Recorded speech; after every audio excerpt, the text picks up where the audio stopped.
Hello, this is a video containing a free response question from the 2018-2019 AQR Fall Common Assessment. In this problem, we're told that a town in Colorado, Linearville, has population given in the table below, and we're asked to generate a linear regression L of t to model this population. So on our graphing calculator, let's go ahead and get that out and get a list and spreadsheet going.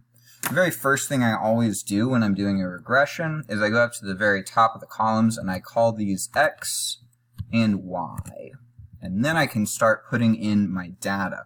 Well, one thing I want to realize is for my X's, which is the domain values here, it tells me that I want t to represent the years since 1995. So 1995 would mean t equals 0. 2001 would be 6. And then 11, 15, and 23, so on for the rest of the years. So let's go ahead and put those numbers all in for my domain values for X. 0, 6, 11, 15, and 23. And then I'm going to come back up and put in my 31, 21, 39, 17,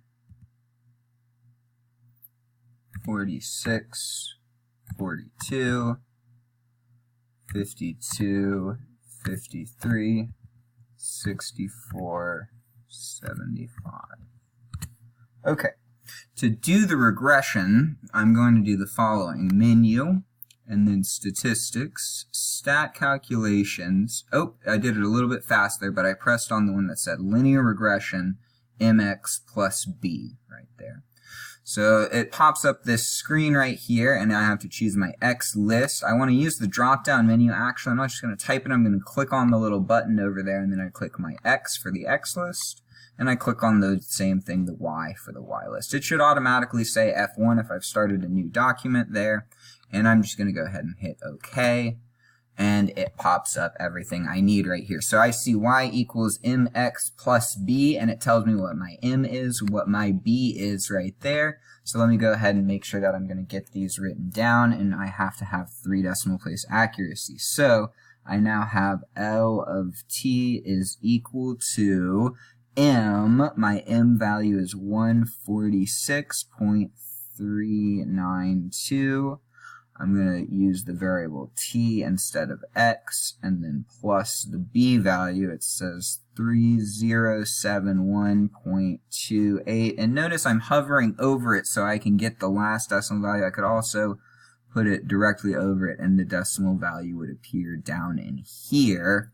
So that's 3071.28, and I got to get that last one, the 6 right there, so I have at least 3 decimal place accuracy. So let's see what I've written down here, make sure I've got it all good. So L of t, they were asking me to call it L of t. It's very important that I call it what they want me to. So L of t is equal to, and I've got the variable in here as a t, not an x. They wanted it to be a t for t years since 1995. I want to make sure I have the t in here just like I have the t right there. So good.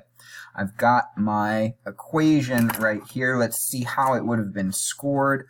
I'm earning 1 point as long as I have something that's y equals mx plus b, like the equation of a line. If I have something that's a line equation, not x squared, not a square root or anything like that, but something y equals mx plus b, I'm getting my first point. Awesome. The second point comes from getting it fully correct. And that means you've got to get 3 decimal place accuracy. So it is important I have the 6 down here, the 2 right here. All of those, they have to have 3 decimal place accuracy for sure.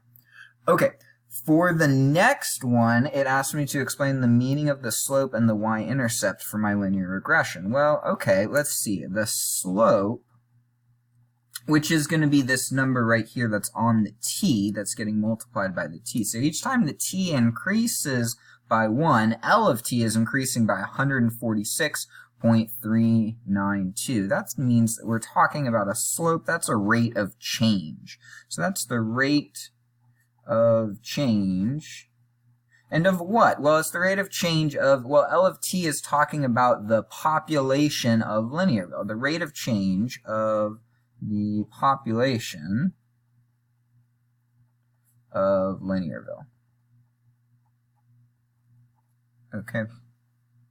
And it's in people per year are going to be the units of that. Okay. The y-intercept is talking about this number over here, which would mean when t is 0, this goes away. So L of 0, when t is equal to 0, the y-intercept is this 3071.286. Well, that is what the population is in t, or when t is equal to 0. All right, so when t is equal to 0, which is in 1995, really, is what we're talking about, because 1995, remember, is when t is equal to 0. Now, realize that both of these, we're talking about the slope and the y-intercept of L of t, which is according to our model. So both of these, the slope and the y-intercept, what I'm talking about is according to our line of best fit, our model, that we came up with L of t. Okay? So this is worth 2 points, one for a good explanation of the slope and one for a good explanation of your y-intercept right there. Just like this one up here was worth 2 points. So we've had 2 points so far, 4 points total so far. Part C, now we're talking about a new town, power town, okay, and we're given an exponential function p of t, which can model this new function. So we're asked to find the value of p of 110 and express our answer as a whole number, explain the meaning of our answer in the context of the situation. Okay, so what I'm going to do is I'm going to come over to my calculator again, and I'm going to get a new page going. And I'm going to go ahead and, why don't I add a graph onto this new page. And let's go ahead and graph p of t. So it was 10,000 e to the 6, and then instead of a t, I'm going to put an x, of course, because it's f2 of x equals this with an x right there. And I hit enter, and oh my gosh, I can't see anything. Well, that's probably because my window is no good. So if I go to my window, let's change the settings a little bit. I'm talking about years, and I notice the years, well, it doesn't make sense for me to have negative years for the x values, but I should go up to something. Well, I know I'm looking for the value of p of 110, so why don't I go up to something past 110? Maybe 200 is a reasonable value past 110. And I'm going to go with y values. Well, gosh, I'm talking about the population of the town, so it doesn't make sense for you to have negative values. So let's start at 0 and go up to a maximum value of, well, gosh, I see a 10,000 right there. Maybe it's going to get a little bit bigger than 10,000. Maybe we'll get up to something like 40,000. I don't know. That might give me a little bit of headroom. Oh, good. Hey, I can see something that looks reasonable now. This is a good looking curve. Let's go ahead and trace along this curve then, and I can type in a value like 110, hit enter, and it tells me down here what the value is of p. This is my function p of t. For p of 110, the value then is going to be this one right over here. And why don't I go ahead and report that on my paper? It is going to be that p of 110 is equal to 19347.923. Come back over, but then they tell me we want a whole number right here. So let's go ahead and say that's approximately 1934, and let's round up to the 8 right there. And what is this? Well, this is the population of Power Town, so people. All right, I'm going to go ahead and box that in. And that's going to earn me my first point on this one. Then I want to explain the meaning of the answer in the situation. Well, what is that? This is the population. So when t equals 110 years after 1995, the population of Powertown is 19, 3, 4, 8, that's an 8 people. Okay, and that would earn you your second point for having a good justification right there for 2 points total on that problem. So by looking at the calculator screen, we can figure out when we're going to be doubling because we realize how many people are at the town at the start. Well, let's hit 0 on our trace, and we see at the start we had just 10,000 people. So we want to get up to 20,000. When does 20,000 happen? Well, let's hit tab and do another line going across at 20,000. And oh, there we can find the intersection point. So let's analyze our graph for the intersection point between those two curves.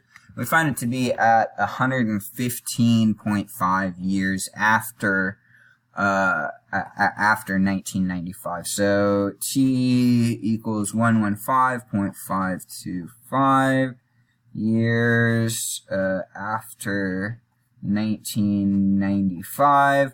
But then notice yet again they asked us for us to round our answer to the nearest year, so that would mean approximately 116 years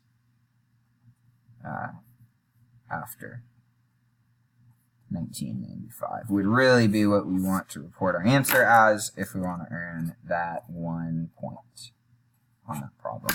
Okay, last bit, population of Linearville ever exceed the population of Powertown? Well, let's figure that one out by going back to our calculator and seeing what was the population of Linearville. Well, remember back over here we had our linear regression, and when we did our linear regression it actually saved the linear regression to f1 of x. So if I come over here and I just hit tab and I go back up to f1 of x, it should have saved in the linear regression, and hey, look at that, that is exactly my L of t, the 146.39, etc. from part A. I hit enter on that, and notice, hey, I'm intersecting the red curve at a couple of points. I intersect once right here, and I intersect another time up here somewhere. So let me find those coordinates of those intersection points. And let me declutter this graph a little bit by maybe getting rid of that other horizontal line. So now I'm going to find these two intersection points. The first one happens here at 116, and the second one happens up here at 179. Okay, so let me write down what's going on right here. So I need to explain my reasoning. Is the population of Linearville ever going to exceed the population of Powertown? Well, yes, it will from t equals 116.168 until t equals 179.165. That is basically from here to here. Notice which function is on top. The black function is on top of the red function, and the red function was our power function, p of t. The black function was the linear function, L of t. So p of t was less than L of t. L of t was the one that was on top. In other words, L of t had a greater population from this point until this point right here. So here's what I've got right here from there until there, because the graph of L of t is above the graph of P of t on this interval. Okay, and points, we're getting 1 point for a good attempt at an explanation. Got to make a little bit of sense, but you didn't quite get it, then you get 1 point. You get a second point for a complete correct explanation.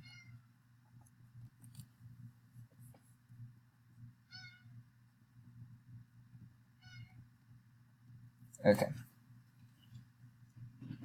So going on, we're going to do one more problem and then we're going to get out of here. So checking it out, this GPA problem comes up next, where we are talking about completing our first semester at Texas A&M University, and here are all of our final grades.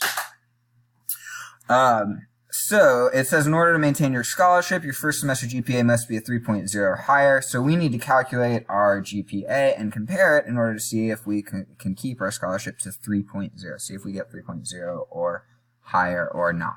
So let's go ahead and calculate our GPA. GPA is going to be equal to then a weighted average. So I'm going to need a big long fraction bar.